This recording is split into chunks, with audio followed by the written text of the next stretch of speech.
Good morning everyone, সবাইকে জানাই মিষ্টির নতুন একটা ব্লগে স্বাগত। সবাই কেমন আছো?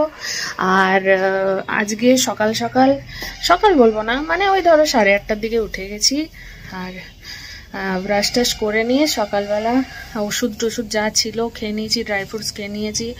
এবারে চা করছে বাপি, চাটা খাবো। আর মামনির স্কুল আছে, তো মামনির জন্য তাড়াহুড়োতে আছে। একসাথে তিনজনে চাটা খেয়ে নেবো, তারপরে মামনি স্কুলে বেরিয়ে যাবে। তারপরে সারাদিন আমি আর বাপি থাকবো। মামনি বোধহয় দুপুরের দিকে ঢুকবে। আর রান্নাবান্না তো সব করাই আছে, টিফিনটা বোধহয় করতে হবে, দেখি। আর এই যে সকালবেলার চা, আজকে বসে গেছি সবাই। তবে কি হবে, আজকে আয়েস করে অতটা খাওয়া যাবে না, কারণ মামনি স্কুলে বেরোবে। আর ওই ঘন্টা দেখেছো, বিস্কুটের লোভে চলে এসছে। সকালবেলা শুধু বিস্কুটের ডিবাটা খুলতে হবে, দুজনে পৌঁছে যাবে ঠিক।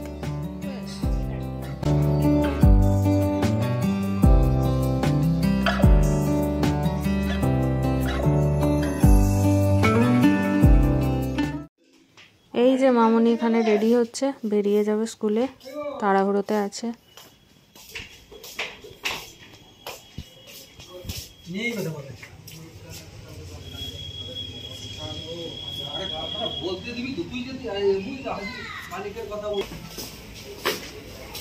হ্যাঁ, সাবধানে আসো।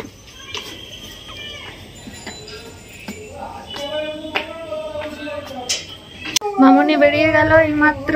আমরা এবার টিফিন করব। এখন ঘরে আমি আর ভাবি দেখি কি টিফিন বানানো যায়। ভাবছি একটুখানি সুজির উপমা করব। আর ওয়েদার আজ একদম ঝলমলে, শীতকালে যেরকম চকচকে রোদটা ওঠে। আর এখানে দুই বোন বেশ গল্প করছে। এই যে আমার সবজি কাটা হয়ে গেছে।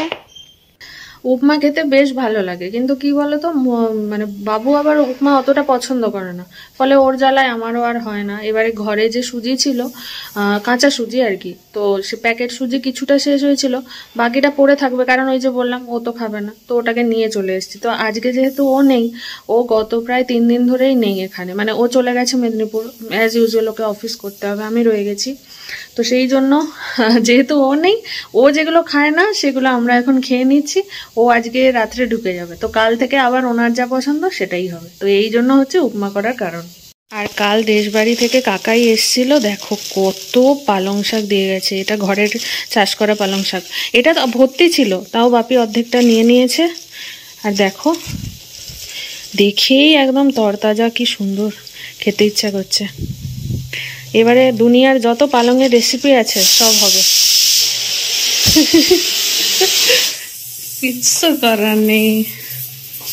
এখানে লুডো জুডোর মাংস হচ্ছে, আমি এই সাইডটা বসিয়ে দিই। বাপিকে একটু কারি পাতা আনতে পাঠিয়েছি। উপমাতে একটু কারি পাতা দেয়, কিন্তু ওখানে তো পাওয়া যায় না, আর কিনে কিনে ওরকম পসিবলও হয় না।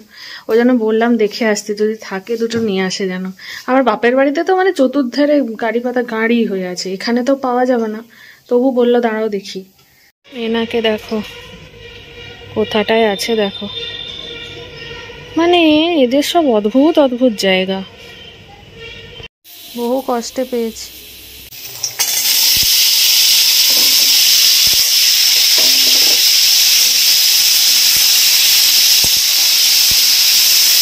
জানি না তোমাদের ওখানে ঠান্ডা কিরকম, এখানে একদমই ঠান্ডা নেই। দেখছো তো, একবার করে সোয়েটার পরছি, মনে হচ্ছে একটু ঠান্ডা লাগছে, পরার সাথে সাথে এমন গরম হচ্ছে খুলে দিচ্ছি।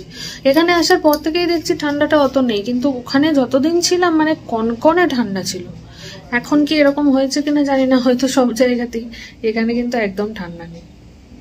এই যে উপমা একদম রেডি।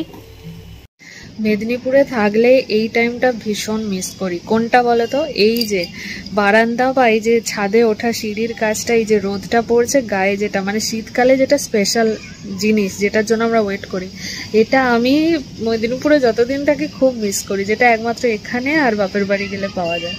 তো এই যে গায়ে পিঠটায় আরাম লাগছে, জানা, একদম ভিটামিন নিচ্ছি শরীরে। আমি আর আমার পুচকু দুজনেই ভিটামিন নিচ্ছি।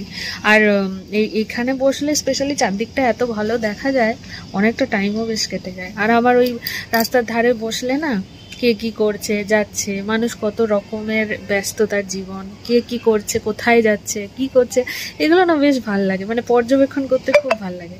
আর দেখো আমার সাথে সাথে দেখো আমার সাঙ্গ পাঙ্গরাও আছে, তেনারা ঘুম দিচ্ছেন।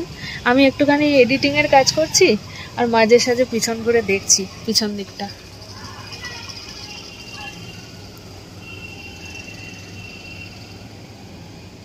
অনেকটা ভিটামিন খাওয়া হয়ে গেছে, রোদে বসে গেছি, পিঠটা এবার ঝালাপালা হয়ে গেল।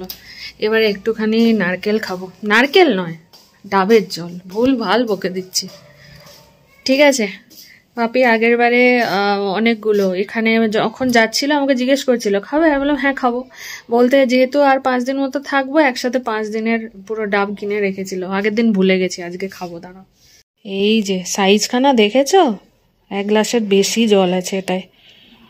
যত দিন যাচ্ছে হঠাৎ হঠাৎ করে এমন কিছু কিছু জিনিস খেতে ইচ্ছে করছে না, কি বলবো, মানে লোভ লাগছে খুব।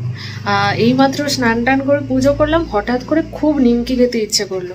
আর বাইরের তেল মশলা প্রতিদিন খাওয়াটা ভালোও নয়, হঠাৎ করে এমন ইচ্ছা হয়ে গেল, মনে হলো বানিয়ে নিই, সেই জন্য এখন প্রিপারেশন নিচ্ছি।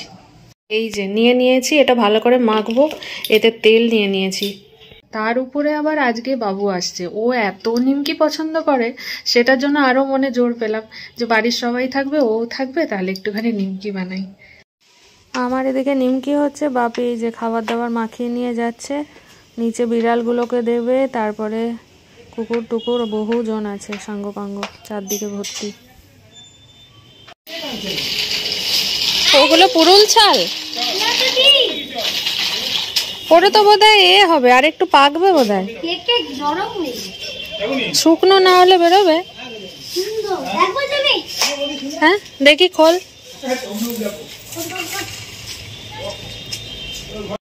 ওরে বলছি তো আর একটু শুকনো হবে, শক্ত হলে তারপর হবে।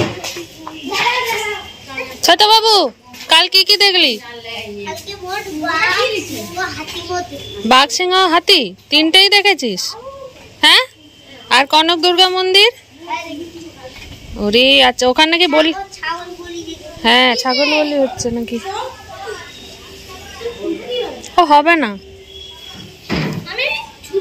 ছোট বাবুরা কাল গেছিল ঝাড়গ্রাম গেছিল ছোট বাবুরা, সেই জন্য।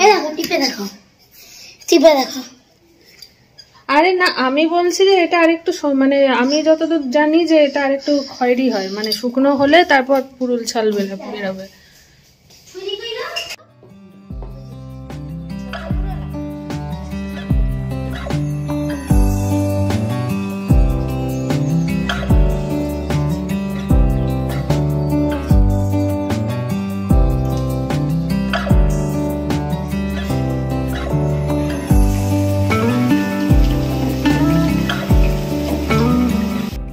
নিমকি রেডি, সন্ধে হয়ে গেছে। আর এই যে দেখো কি বলতো, এটা অন্নপ্রাশনের কার্ড। ছোট মাসিমণিরা এসছে তার জামাইকে নিয়ে, ছোট মাসিমণির মেয়ে মানে শিল্পাদির মেয়ের অন্নপ্রাশনের জন্য নেমন্তন্ন করতে এসছে। আর এই যে কি সুন্দর হয়েছে না কার্ডটা, পুচকিটা দেখতে একটু বড় হয়ে গেল, ভাবাই যায়।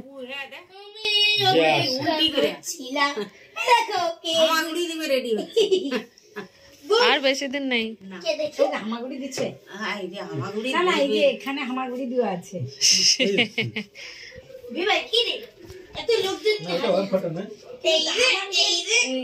সন্ধ্যা হয়ে গেছে, বাবু অফিস থেকে ফেরার প্রায় কাছাকাছি চলে এসছে অনেকটা। আর আমি এখন আলু ভাজছি। আর আজকে এসছে ছোট মাসিরা, আসলে সেই ছোট মাসির যে নাতনি, তার মানে শিল্পা মাসির মেয়ে, তার সামনেই অন্নপ্রাশন। দেখতে দেখতে সেও কত বড় হয়ে গেল। যাক, আমরা তখন প্রেগনেন্ট ছিলাম, গল্প করতাম একসাথে, তখন পেটুতে ছিল, তখন গল্প করতাম, এখন বেরিয়ে গিয়ে আবার সে বড় হয়ে গেল। আমার যে কবে হবে, যাকে তো নেমন্তন্ন করতে এসছে। আমি এখানে লুড়ো জুড়ো রুটি করছি, আর করতে করতে দেখলাম বসও এসে গেছে আমাদের। 4 দিন পর প্রায় দেখা হচ্ছে আমাদের সাথে, অনেক গল্প জমে আছে, তাই ব্লগটা তাহলে শেষ করি। দেখা হচ্ছে আবার তোমাদের সাথে নতুন একটা ব্লগের। টাটা।